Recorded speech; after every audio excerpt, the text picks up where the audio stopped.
La ansiedad es un trastorno que no discrimina. Aparece muchas veces sin razón aparente y afecta negativamente la calidad de quien la padece. No es necesario que haya pasado un evento de estrés específico o de peligro para que la persona sienta miedo, nerviosismo en sus actividades cotidianas o incluso malestares físicos como falta de concentración, tensión muscular y hasta problemas para dormir. O su peor manifestación, ataques de pánico. Nuestra invitada de hoy, mi querida Andrea Hacomen-Lemkin, lo ha vivido y hoy está aquí para compartir su experiencia con nosotros. Estoy segura que los ecuatorianos que me escuchan la recuerdan con tanto cariño como yo, pues ella fue Miss Ecuador en el año 2003, concejal de Guayaquil, y desde el 2008 vive en Estados Unidos con su esposo Danny Lemkin, de origen israelí, y sus tres hijos, Noah de 14, Eva de 11 y Ariel de 8. Luego de obtener su MBA y trabajar en una importante corporación, decidió dedicarse a tiempo completo a su familia. Y hoy está aquí con nosotros para contarnos su vida luego de ser diagnosticada con trastorno de ansiedad generalizada. Gracias, Andrea, de todo corazón, por estar aquí hoy y haberme escogido para contar tu historia.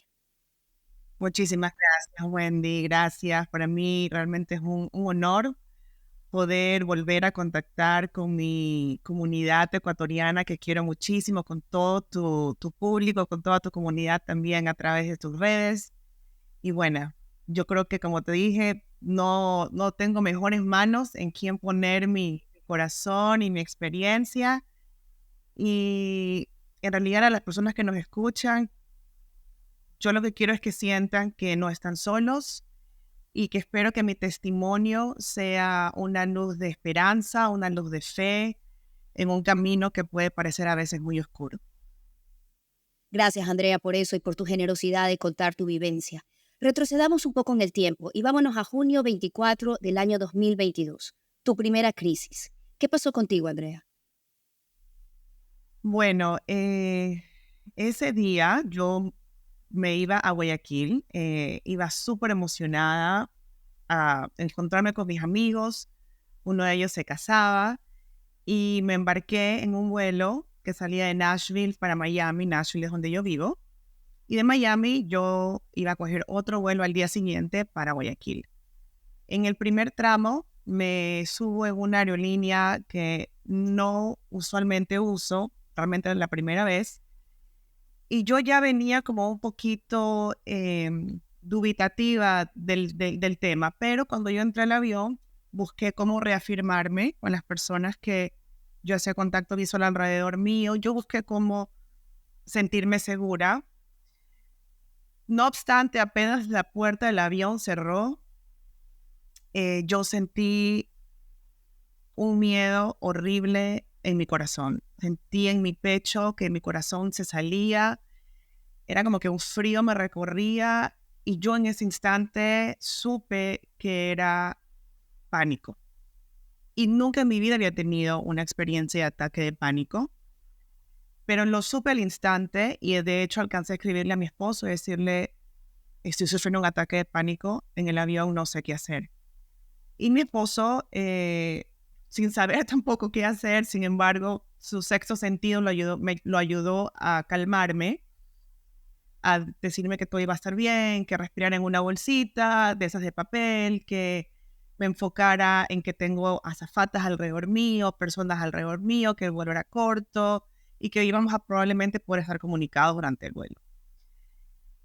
Bueno, y aquí quiero hacer una pausa porque yo probablemente ahí cometí el primer error que la ignorancia nos lleva a cometer, y es que yo no acepté lo que estaba viviendo en ese momento. Yo intenté huirle. Era tanto el miedo que a mí me daba ver lo que yo tenía adentro, que yo lo que hice fue pedirle a la azafata un vaso de agua y poner una película de Netflix que yo me había bajado. Pero no fue normal. Obviamente yo estaba así, no quería ver a nadie, no quería ver nada, solamente quería enfocarme en la película para no tener que chequearme. Y cada vez que yo me autochequeaba, el miedo estaba ahí y ahí comenzó el círculo vicioso, que es el círculo vicioso de la ansiedad, que comencé a tenerle miedo al miedo que yo estaba viviendo. Bueno, y ese fue realmente el comienzo. Me llama mucho la atención dos cosas de lo que nos estás contando. Una, de que fue en un momento de tranquilidad de tu vida, en un momento feliz de tu vida. Incluso venías entusiasmada a realizar ese viaje. Eso por un lado, que me gustaría que tal vez ahora con tu experiencia eh, puedas reflexionar y decir, sí, esto puede pasar incluso en tus mejores momentos y como yo decía en la introducción, no es necesario que estés viviendo por un momento de salud malo o un momento amoroso malo o un momento duro en la vida, sino que simplemente te apareció así. Eso por un lado. Y lo otro es que reflexiones conmigo en eso de no querer verte. ¿A qué te refieres? Y ahora, cómo, que ya lo comprendes, ¿cómo lo puedes expresar? Bueno, la primera parte, a través de mucha psicoeducación, hoy en día, año y medio, casi 2 años después, puedo entender que un ataque de pánico o una crisis muy elevada de ansiedad casi siempre pasa en el momento menos esperado, porque es como un volcán en el que se están cociendo adentro muchas cosas por mucho tiempo, mucha tensión, se fragua como una olla hirviendo que comienza a hervir, a hervir, a hervir, hasta que la presión ya no soporta más y para bajar esa presión interna tiene que explotar. Entonces, yo creo, a ver, también considero que la ansiedad es multifactorial. La tensión acumulada es una gran parte de la razón por la cual sucede. También existían otras cosas que me estaban pasando en ese momento, sin saberlo, ya luego de terminar en un hospital, porque yo sentía que algo me estaba pasando muy grave, que no entendía, pues había estado con COVID. Ha sido mi primera infección de COVID y en esas épocas eran las últimas variables de COVID. Se decía que su impacto era más neurológico que pulmonar. Entonces, bueno, esa es una hipótesis también. En ese momento, médicamente, yo estaba con corticosteroides, que dice la medicina que también tienden a elevar el nivel de tu sistema nervioso. Yo también considero que yo llevaba 2 años de mucha tensión y no soy la única. Eran los 2 años de COVID, 2 años lejos de mi familia, en un entorno de inseguridad, de ambigüedad, 2 años en los que mi vida personal como individuo, como mujer, se paralizó por completo porque teníamos que estar casi que 100% destinadas a ser madres, a esto de no tener escuelas, de estar on and off, de que habían las vacunas, si te vacunas, no te vacunas, tus hijos, ¿no? Aquí fue un poquito distinto el tema de la vacunación, hubo diferentes tratamientos en las escuelas, entonces yo reconozco que pasé por 2 años muy intensos, muy duros. Justo un mes antes de este viaje, yo inclusive tuve un accidente de tránsito muy grave. Yo me choqué directo con otro carro y yo en ese momento pensé que mi vida también se iba. Y yo estaba con mis 2 hijas. Ese fue un antes y un después también para mí. Bueno, y otras cosas que yo creo que son de la vida misma, que yo tenía un nivel de tensión bastante acumulado y probablemente por eso me iba a vivir, me iba a 3 días que me iba a Guayaquil sin hijos, a disfrutar y en ese momento mi volcán erupcionó. Y esa es mi lectura después de haber hecho un poco de psicoeducación y de entender un poco cómo funciona el sistema nervioso.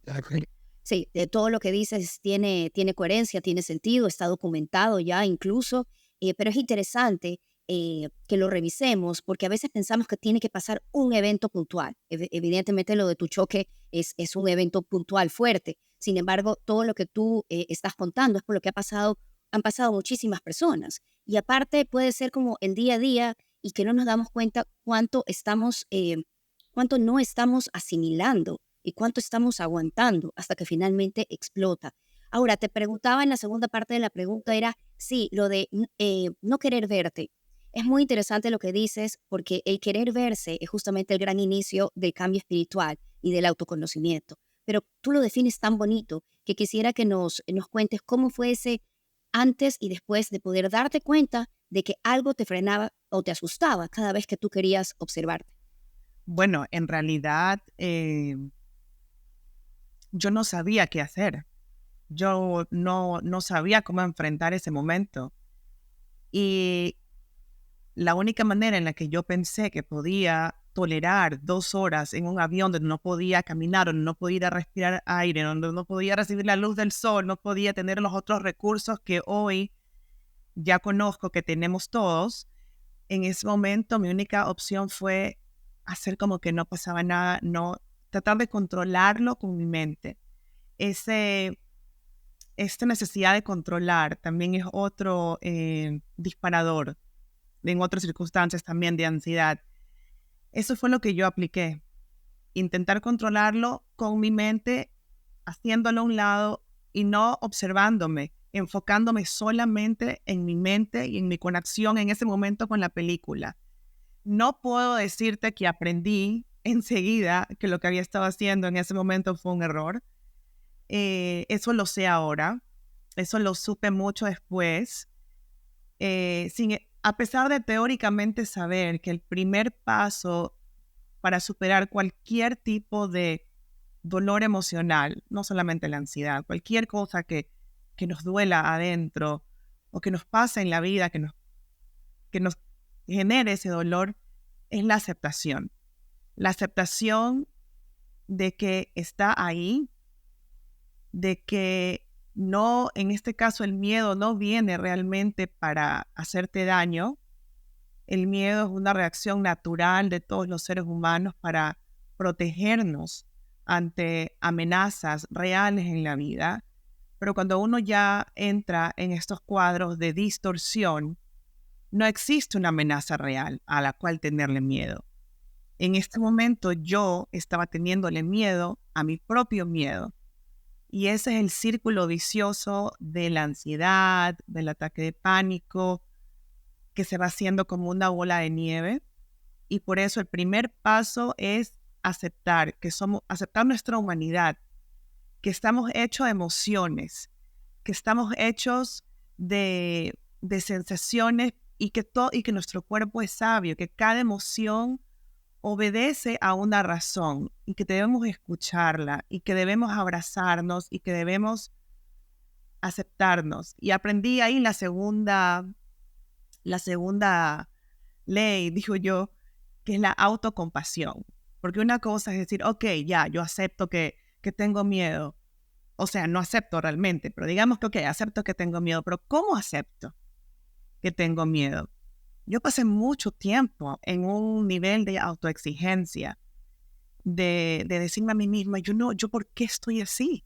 Si yo estaba bien, y ahora me levanto al día siguiente y estoy en un hueco. ¿Qué me pasó?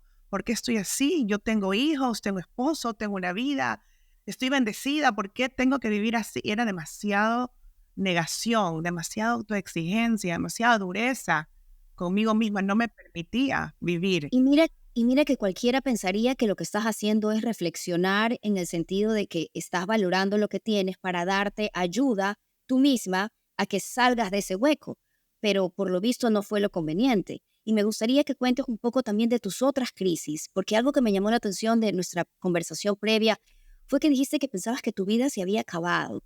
O sea, cuéntanos un poco cómo fue, porque la primera que revisamos, la del avión fue la primera, pero luego tuviste más por algún tiempo, Y ¿verdad? bueno, Entonces, en realidad es importante mencionarlo porque mi objetivo de estar aquí compartiendo esto es porque si hay personas que están viviendo lo que yo viví, yo realmente quisiera que sepan que no están solos. Y no solamente que no están solos, sino que hay un camino y que hay un tratamiento y que se puede superar. Cuando a mí me pasó esto, yo me sentía muy sola. No encontraba a nadie que hubiera atravesado algo así y que me dijera, ¿sabes qué? Es horrible, pero hay un otro lado. Al final del túnel hay una luz, hay un paraíso, hay cosas lindas. Entonces, ese nivel de soledad en el que yo me sentía me llevó a pensar así. Voy a retroceder un poquito porque en realidad no fueron varias crisis. Fue una sola que nunca paró por 7 meses. Ese fue el detonante, lo del avión, y yo cuando aterricé en Miami pensé, ok, es un evento que me acaba de suceder, pero ok, yo estoy bien. Yo iba a pasar una noche ahí, pero yo ya me di cuenta que yo no era la misma. Me fui a la casa donde iba a pasar la noche, que estaba sola. Yo ya no me pude ir a mi cuarto a descansar tranquila, ¿no? Me quedé en la sala, en el sofá, con la luz prendida, el televisor prendido, con mi esposo en el teléfono de guardia. Yo ya no pude coger el siguiente vuelo a Ecuador, ya me tenía que regresar a Nashville, ya no me pude regresar sola. Tuve que pedirle a mi esposo que viajara a Miami para llevarme a Nashville. O sea, en ese momento yo ya me di cuenta que algo había pasado dentro mío y que yo ya no podía en ese momento enfrentar con seguridad las cosas cotidianas de la vida que yo había estado acostumbrada a realizar. Pensé que necesitaba simplemente mi espacio, mi hogar, mi familia, y ok, esto fue horrible, quiero... Entonces pensé que se me iba a ir cuando regresara a Nashville. Y regresé a Nashville, el vuelo fue terrible porque, si bien es cierto, no me dio otro ataque de pánico, tenía miedo de que me diera y ya tenía hiperactividad. Ya no podía estar sentada en el asiento, tenía que pararme todo el tiempo, tenía que caminar, tenía que ir al baño. O sea, era muy difícil para mí estar sentada y eso fue otro síntoma, la hiperactividad. También tuve en ese lapso de 24 horas, también sentí un poco de despersonalización, que ahora sé cómo se llama, pero recuerdo que como estábamos con mi esposa, me dice, vamos a la playa, vamos a caminar. Y yo estando en la playa me di cuenta que no sentía nada, que el agua estaba media fría y yo tocaba y no sentía la temperatura del agua, que me sentía muy extraña donde yo estaba. Dije, ¿sabes qué? Tengo que ir a buscar un baño. No encontré el baño, me quedé dando vueltas alrededor de la piscina y yo decía, Dios, aquí la gente debe pensar que estoy loca porque no paro de caminar, estoy dándole vueltas a una piscina. Yo miraba ese cuadro y sabía que era algo de ansiedad, que era un tema de salud mental. Y ese diagnóstico que yo me di de salud mental, como que me tiró también de un tobogán abajo, porque yo decía, ¿en qué momento se me dañó algo en el cerebro? ¿En qué momento se me zafó del tornillo? ¿Qué me pasó? Y bueno, fue una crisis larga.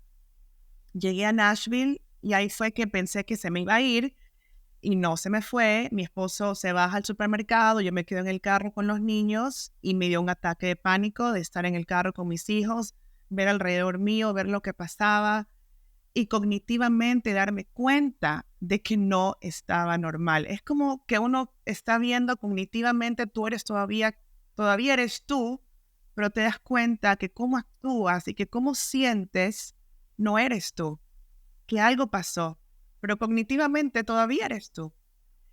Y todo este shampoo y confusión de emociones y sentimientos y pensamientos exacerban más la situación. En realidad, por eso digo, lo importante hubiera sido en ese momento tener el conocimiento de que, hey, ¿sabes qué? Explotaste como un volcán. Habías estado acumulando mucha tensión por mucho tiempo, tal vez por el COVID, tal vez por tus corticosteroides, pero es lo que es. Explotaste como un volcán y no pasa nada. Simplemente hay que esperar que el volcán vuelva a su quietud y a su paz, porque va a volver y no pasa nada. Pero yo no tenía ningún tipo de conocimiento. Nadie alrededor mío lo tenía. Nadie. Y vivías en ese miedo constante porque te estabas desconociendo, o sea, sentías que te estabas transformando. Exacto. Y se volvía peor. Cada día que pasaba, se volvía peor. Y eso, yo empecé mejor de lo que terminé 3 meses después. Y buscaba aquí médicos porque decía, no, esto es algo más, yo siento el corazón que se me va a salir. Llamé a un amigo médico y le conté lo que me estaba pasando y él me explicó, mira, Andrea, yo creo que esto es un tema de ansiedad, es muy normal después de COVID que uno sienta estas cosas, yo también lo sentí cuando una vez dejé a mi familia, bla, bla, bla. Y digo, bueno, ¿y qué se hace? Mi amigo es médico. Entonces me dijo, mira, hay pastillas, hay estos inhibidores de serotonina, algo así se llaman, que los puedes tomar por un tiempo y eso te va a ayudar a regular. Yo colgué el teléfono y esa fue otra etapa, cuando yo ahí sí me di cuenta de que era un tema de salud mental y que tenía que medicarme, ahí fue otro ataque de pánico, que ahí sí terminé no en la emergencia del hospital, pero en un hospital de turno, porque yo sentía que algo le pasaba a mi corazón, que no podía hacer eso, que mi presión se subió, que era mi corazón, que era otra cosa. En Claro, ese hospital, estabas como en una negación, porque Exacto. es impresionante cómo le tenemos miedo a enfrentar el hecho de que todos somos vulnerables, mentalmente vulnerables y emocionalmente vulnerables, pero siempre, y hemos tenido estigmatizados, sobre todo gente de nuestra generación para arriba, tal vez de nuestra generación para abajo ya lo asimilen de mejor manera, pero para nosotros tomar pastillas para manejar tu ansiedad, tus emociones, era así casi que como un insulto. Entonces, comprendo que ese concepto pudo haberte alterado aún más y haber tenido esa negación de que, no, pues yo, Andrea, no lo necesito, yo voy a estar bien sola, o sea, yo voy a poder sola. Bueno, no te puedo decir que hasta sentía que iba a poder, pero el hecho de sentir que necesitaba depender de algo para poder, fue demasiado, fue un cambio demasiado de la noche a la mañana. Y si tú te das cuenta, todo el origen de todo esto es tu sistema nervioso, pero al sistema nervioso le seguimos agregando factores de inseguridad, porque de repente entras en un mundo nuevo y realmente para poder regular al sistema nervioso, lo importante es hacerlo sentir seguro, pero uno va completamente al camino, a la acera opuesta, entonces todo se volvía peor. Eh, Mira, los síntomas físicos, porque bueno, para la gente que a lo mejor no lo ha vivido, pero tiene a alguien cerca que lo vive, sí hay un conjunto de sintomatología física que varía de persona a persona, pero es una sintomatología que se mezcla mucho con la parte emocional y entonces eso afecta los pensamientos, afecta cómo uno comienza a ver su vida, qué comienza a decirse sobre la vida. Entonces sí, yo llegaba a un punto que no me podía ni ver al espejo, porque a mí se me cerró completamente la garganta, mi parte digestiva se congeló, porque como uno tiene mucho miedo, no puedes comer, y a mí se me cerró la garganta, y yo bajé como 30, 40 libras, creo que en mes y medio. Entonces llegó un punto que yo no me podía ni ver al espejo porque tenía miedo de lo que me iba a ver. Y todo eso comienza, o sea, simplemente algo así, no simplemente, pero bueno, algo así comienza a socavar tu mente yo dormía y yo quería dormir lo que todo el día porque yo dormía riquísimo. Dormía y podía soñar Te que sentías todo estaba segura. bien, pero al momento, ni siquiera es que me despertaba, al momento en que entraba el primer rayo de conciencia, ya mi corazón comenzaba a latir. Ya mi cuerpo comenzaba a sudar, ya mis piernas comenzaban a temblar. Entonces yo sentía que todos los días me paraba a la guerra, que todos los días iba a batallar. Llegó un momento, hablando de la medicación, en que sí acepté tomar medicación. A mí la medicación me hizo mal. Eh, yo la tomaba casi que persinándome, diciéndole Dios protégeme, o sea, la tomaba súper mal. La tomaba súper mal, no es la manera de hacerlo, ¿no? Pero apenas la tomé se me fue el sueño. No, ahí comencé a padecer de insomnia y realmente es lo peor para el sistema nervioso no dormir. O sea, es como que todo lo que me iba pasando iba empeorando mi sistema nervioso. Ese creo que fue uno de los peores momentos, esas 2, 3 semanas en las que yo nomás podía dormir 2, 3 horas, porque sentía que no podía más. Sentía que no podía más, no veía luz, no sabía cómo esto iba a cambiar. Pero bueno, Andrea, y tu familia, tu esposo, tus hijos, tus amigos, personas cercanas, cómo te veían? ¿Eran conscientes de lo que te estaba pasando? ¿Tú compartiste esto o te cerraste solamente con las personas cercanas tuyas? ok, entonces empecemos por mi familia de Ecuador. Mi mamá, que mi papá falleció cuando yo tenía 19 años, mi mamá es mi roca, mi todo. Ella estaba justamente en esos procesos cuando las visas se tomaban como 500 años para renovarse, no podía venir. Y mi abuelita, bueno, mi abuelita es algo que te quiero comentar después, pero bueno, ella tenía que estar allá por mi abuelita en ese momento. Pero mi mamá es médico retirado. Ella amanecía, pasaba el día y dormía conmigo en el teléfono porque yo necesitaba ese espacio seguro que para mí es mi mamá. Y ella es muy positiva, ella trata de no hacer las cosas más grandes de lo que son, y ella fue la fuente o el camino que me dio la luz y la esperanza. Ya voy a explicar cómo.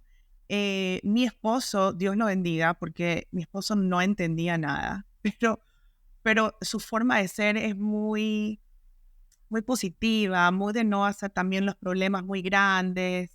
Y él solo me decía, todo va a estar bien, sin él saberlo. Pero él solo me decía, todo va a estar bien, todo va a estar bien. Y me abrazaba todo el tiempo y dormíamos así hechos uno y ese afecto físico, yo no lo sabía en ese momento, pero era algo extremo, pues no, o sea, no es lo normal. Ese calor humano que él me daba, hoy lo entiendo, es una de las maneras con el vínculo afectivo que uno también utiliza para regular el sistema nervioso. En ese momento no lo sabía, pero sentía los Claro, pero beneficios. tu dinámica familiar tuvo que haber cambiado, o sea, ya no salías tanto. Mis hijos, tengo 3 hijos, en ese momento eran 2 años menor, 6, 10 y 12. Eh, yo no les dije lo que me estaba pasando porque no quería que se preocuparan por mí como yo estaba preocupada por mí, pero yo había tenido COVID. Entonces, a ellos como que les extendí la historia del COVID. Es por el COVID, es por las medicinas que estaba tomando para la espalda, los corticosteroides, pero no podía cuidarlos. A mí me dio agorafobia, no podía salir de mi casa, no podía manejar, no podía, no podía hacer nada. Una sobrina, Dios pone a nuestros ángeles, una sobrina que vive en Miami, se vino por 2 semanas para ser de mamá de mis hijos, para que yo ya no me preocupara tanto por ellos y pudiera concentrarme un poquito más en mí, porque era una preocupación obviamente añadida a todo esto, ¿no? Que mis hijos no me vieran, que mis hijos no se preocuparan por mí. Era en el verano, cancelamos viajes que teníamos a visitar a mi familia política, entonces, bueno, todo se complicó en ese verano del 2022.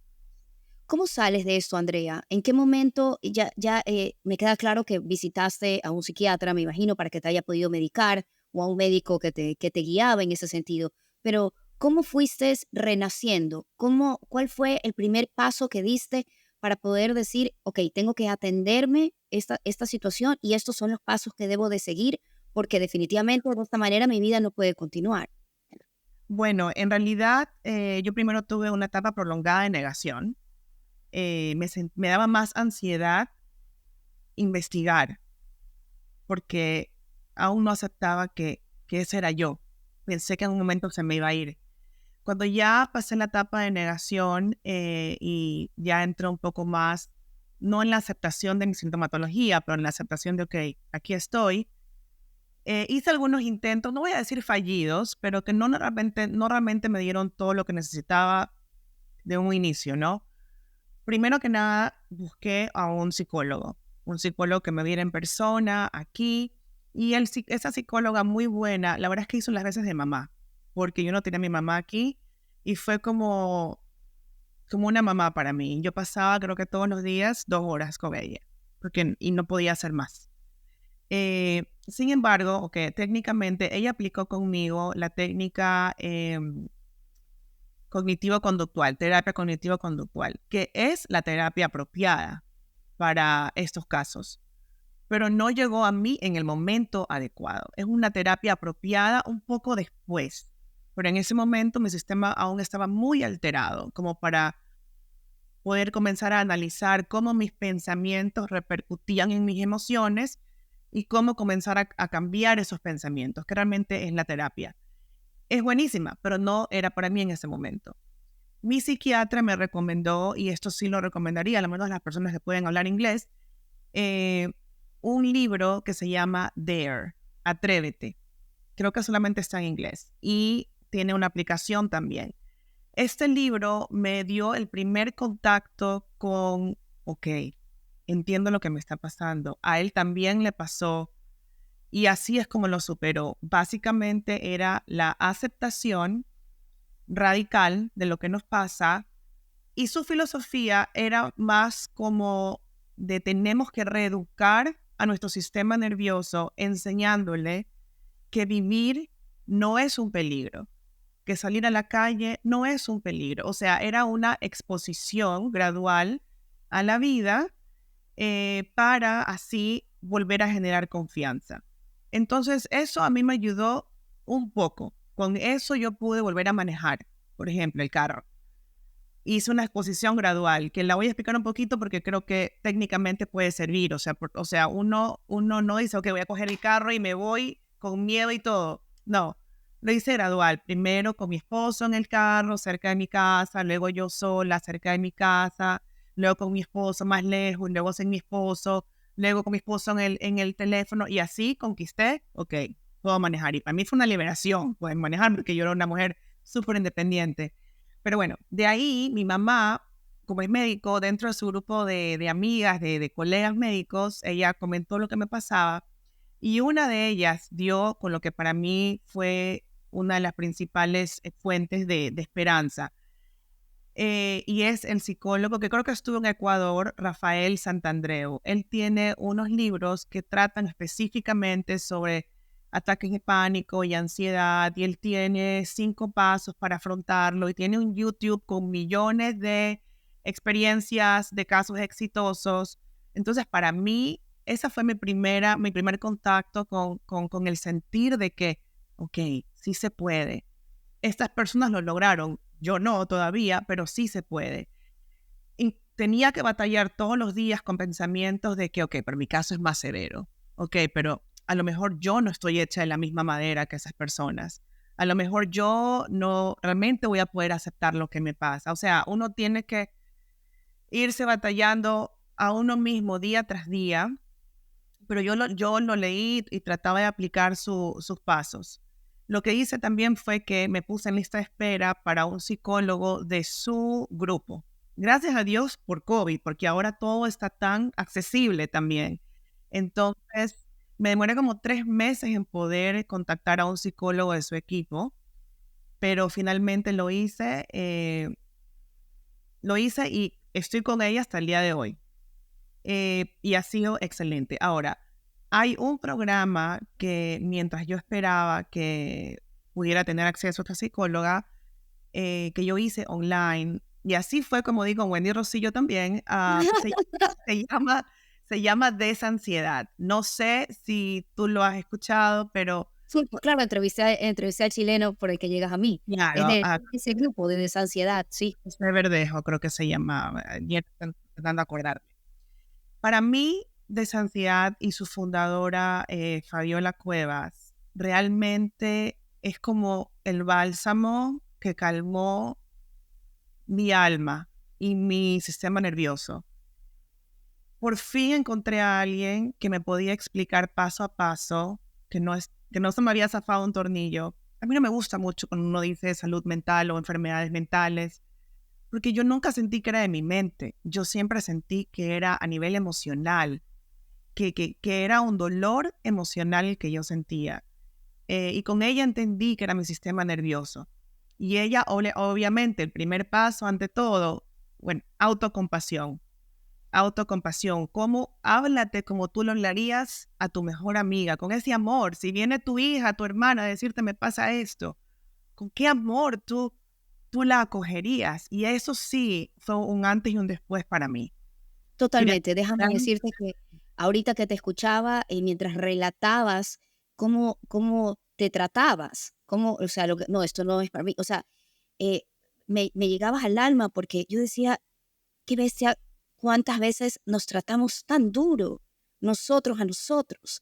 Y ni siquiera nos damos cuenta porque estamos nuevamente a veces con estos conceptos adquiridos de la autoexigencia, del éxito, de que no podemos caer a hacer tal o cual, o sea, estar en tal o cual perfil, que debemos de ser de esta manera, que las mujeres podemos, o sea, tantos conceptos que se nos vienen, no es uno en general, es una construcción de ideas sobre que no está bien estar mal, que simplemente vivimos en esta lucha y somos tan duros. O sea, la verdad es que qué bonito cómo lo cuentas porque nos haces dar cuenta de la necesidad de eso, de la autocompasión, de tratarnos con amor, de permitirnos estar mal, porque es normal y es parte del proceso de la vida. y sabes que no esperar que nadie venga a tratarnos bonito para nosotros de ahí aprender. Que yo esperaba, ¿cuántas mañanas no esperaba que venga Dios con su poder inmenso y me curara? A todo esto no hablé de Dios, pero Dios fue mi primer salvavidas, ¿no? En todo esto. Para mí, yo tomaba a mi relación con Dios como por sentado. O sea, yo soy una mujer de millón fe, pero creo que en todos estos años de ser mamá, en la vida rápida, Dios estaba ahí siempre, pero cuando me pasó esto, mi primer salvavidas, que me lo regaló alguien, no es que yo dije, ah, no, Dios, no, alguien vino a cuidarme y lo que me dijo, lo que yo puedo hacer por ti es rezar. Y cuando esa persona rezó para mí, yo sentí, ok, que estaba en un océano turbulento, pero sentí que tenía un soporte. Me pone la piel de gallina, pero y yo en algún momento, retornando a tu comentario, también decía, pero yo pasaba de rodillas, pero yo decía, Dios, sácame esto. Y luego entendí que ni Dios, ni mi mamá, ni mi esposo, ni el psiquiatra, ni el psicólogo, ni nadie me iba a curar. Que el camino era yo, que yo tenía que sentirme segura dentro de mi propia piel, que yo tenía que volver a decirme a mí misma, tú estás bien por ser tú, porque eres tú, porque estás donde estás, porque por ser tú, porque Dios te hizo tú y eso ya es un regalo, tu esencia, tu alma. Yo realmente siento que de la noche a la mañana me rompí, me quebré 1000 pedazos, pero que Dios me acompañó a encontrar todos esos recursos para volverme a reconstruir. Y, y no sabía si este iba a ser el final. No sabía que aprendí a caminar así, aprendí a caminar sin saber qué venía mañana. Eso también de rendirte a la necesidad de controlarlo, todo. Porque nosotros cuando nos convertimos en mamás, nos convertimos en las supercontroladoras de la agenda, de la casa, de las actividades, de la salud, de todo. Entonces tuve que soltar todo esto. Y Fabiola Cuevas fue mi guía, o sea, no fue mi psicóloga, ella hace un programa online que cualquiera lo puede comprar y de hecho tiene muchos recursos gratuitos.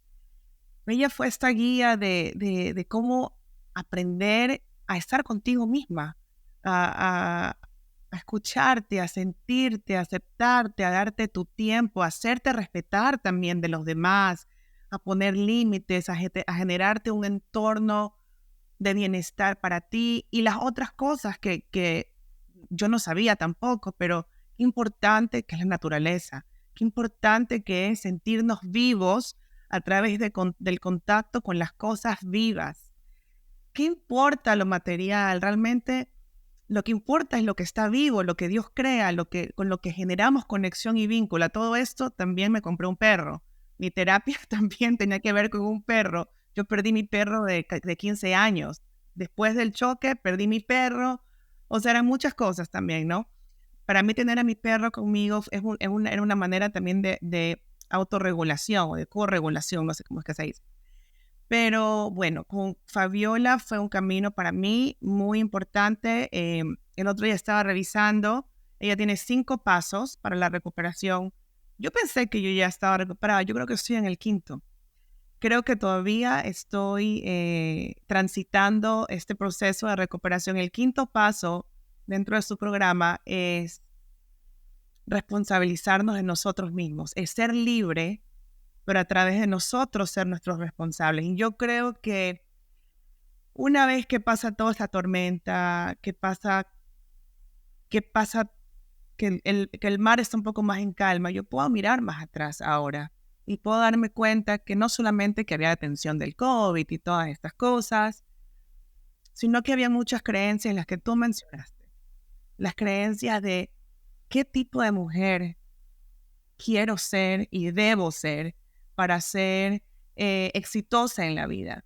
Y a mí me golpeó fuerte, porque yo hace 15 años me salí de ese entorno de poder, no poder, pero de éxito, de una manera del molde, ¿no? Del molde que para mí estaba funcionando cuando yo estaba en Ecuador.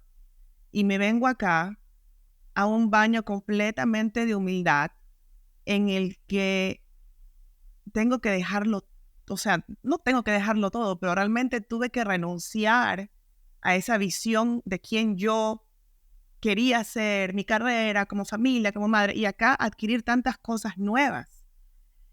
Y, y ahora, en este espacio que estoy, en este nuevo camino en el que estoy, ya no tengo la ansiedad como la tenía antes. La ansiedad siempre la vamos a tener, es como una emoción más, ¿no? Pero se regula durante el día, ya tengo mis recursos, tengo mis cosas, pero ahora estoy en un camino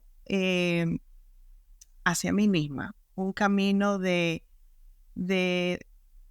ya mis hijos están un poco más grandes, ya mi foco de atención no tiene que estar 100% ahí. Ahora está un poquito más en mí, en explorarme, en descubrir mi esencia, porque la esencia nunca cambia. La esencia de Andrea Jacome cuando estuve en Ecuador es la misma que tengo ahora. Pero bueno, el camino nos desvía a veces, ¿no? A mí me desvió muchísimo, pero como conversábamos antes, son etapas en la vida. A mí me tocó ser full-time mom con todo mi corazón y con todo mi cuerpo y con toda mi mente y le di todo a mis hijos. Y lo volvería a hacer, porque en este país estoy sola, en este país no tengo un círculo de apoyo, no tengo abuelos, no tengo primos, no tengo tíos, no tengo nadie. Entonces mis hijos solo me tenían a mi esposo y a mí. Entonces yo decidí, voy a dejar la carrera corporativa que aquí había comenzado, que tampoco es que me llenaba muchísimo, por cuidar a mis hijos.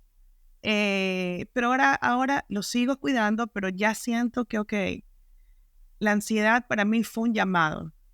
La ansiedad para mí fue un llamado de que, ok, hay que parar. Esta fórmula con la que trabajamos todos estos 10, 15 años funcionó hasta aquí. Ahora vamos a descubrir tu nueva vida, tu esencia, saca a flote tu potencial, a disfrutar la vida sin preocuparnos tanto, sin controlar tanto, confiando en Dios. Un viaje mucho más ligero. Qué hermoso lo que has dicho, Andrea. La verdad, déjame decirte que en toda mi carrera creo que ha sido uno de los mejores testimonios que he escuchado.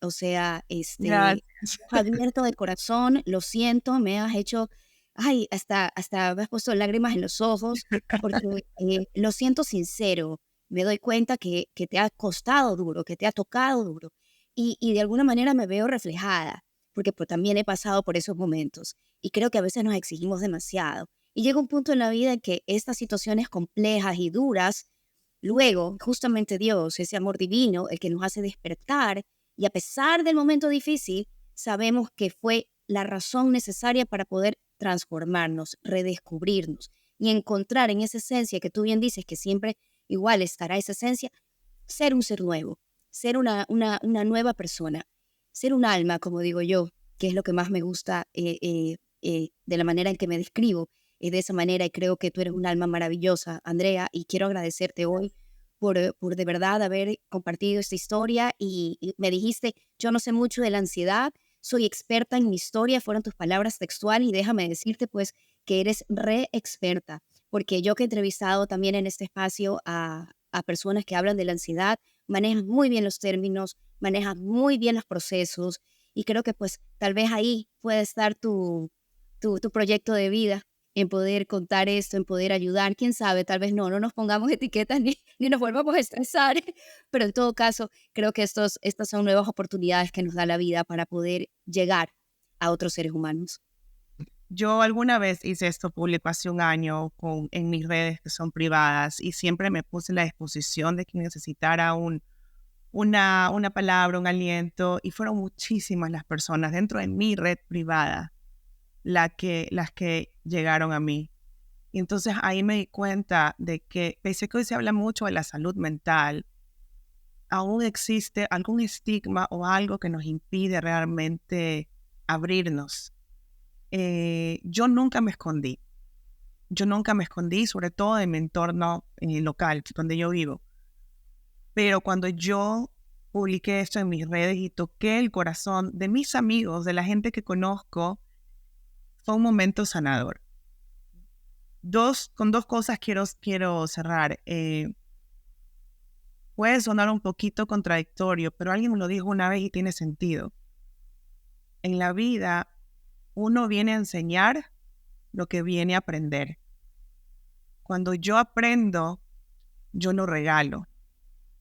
Esa es una.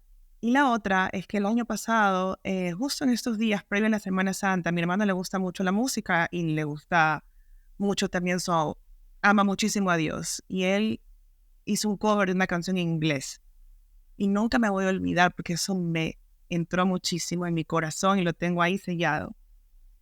Que Dios, cuando Jesús le dice a María, no te preocupes, mamá. No es, todo lo que ves no es yo hago las cosas otra vez. ¡Ay, qué hermoso! Qué lindo, Andrea. Dios nos reconstruye y nos da la oportunidad todos los días. Efectivamente, así es. Y cuando cambiamos ese paradigma de una realidad en la que pensamos que las cosas son castigo, son karmas de nuestra vida pasada, son como que nos señalamos a nosotros como que si nos merecemos tal o cual cosa difícil que nos ha pasado, cuando dejamos de ver eso y nos vemos como almas en construcción, como que todo lo malo que nos pasa, malo entre comillas nuevamente, o lo bueno que nos pasa, lo vemos como parte de nuestro proceso de aprendizaje, la mochila se quita muchísimo y esa aceptación de la que tanto has hablado, de la que yo también he hablado en mis podcasts, porque es el primer paso de la reconstrucción del ser humano, no la resignación, sino la aceptación, el aceptar que estás pasando por ese momento o que te tocó vivir eso, porque luego te vas a dar cuenta cuando mires atrás que gracias a eso has avanzado en tu nivel de conciencia, eres mejor persona, eres un alma pero con una luz que brilla y que pues justamente puede hacer eso, servir, que es lo que quienes estamos en este camino espiritual buscamos hacer y sabemos que es parte de nuestra esencia, el servir. Y eso es lo que he querido hacer con este proyecto, con este podcast. Y gracias a Dios que tocaste la puerta de mi Instagram, te recordaba siempre con muchísimo cariño. Qué lindo ver que siga siendo la misma de siempre, pero en una mejor versión. Te juro, estás en una versión maravillosa y qué bueno que hayas podido salir de toda esta situación. Y como tú dices, si estás en tu quinto paso y te faltan algunos, pues vas en un excelente camino y aquí estamos todos para abrazarnos siempre, para cuando se necesite a alguien poder compartir esa información que se nos ha llegado, se nos ha dado, a pesar y gracias a los momentos difíciles, porque si no los hubiésemos tenido no tendríamos esta información, Andrea. Así que te agradezco de todo corazón tu participación y pues estamos aquí en las órdenes y Trascender con Wendy Rosillo es tu casa para cuando quieras volver a hablar del tema o para cuando necesites compartir algo más. Wendy, un abrazo, un besote para ti y para todos mis ecuatorianos que amo, quiero mucho. No ando mucho en la vía pública, pero yo siempre ando por Ecuador y es mi casa, es mi identidad, es quien soy y es parte de las cosas que hoy sigo abrazando. Mi identidad ecuatoriana, así vive en la China, en Japón, ese corazón es quien me hace quien soy. Un abrazo a todos. Gracias, Andrea. Y cuando vengas me llamas, quedamos en un vinito o un cafecito. Gracias a todos ustedes por haber escuchado este maravilloso episodio de Trascender con Wendy Rosillo. Nos vemos en uno nuevo.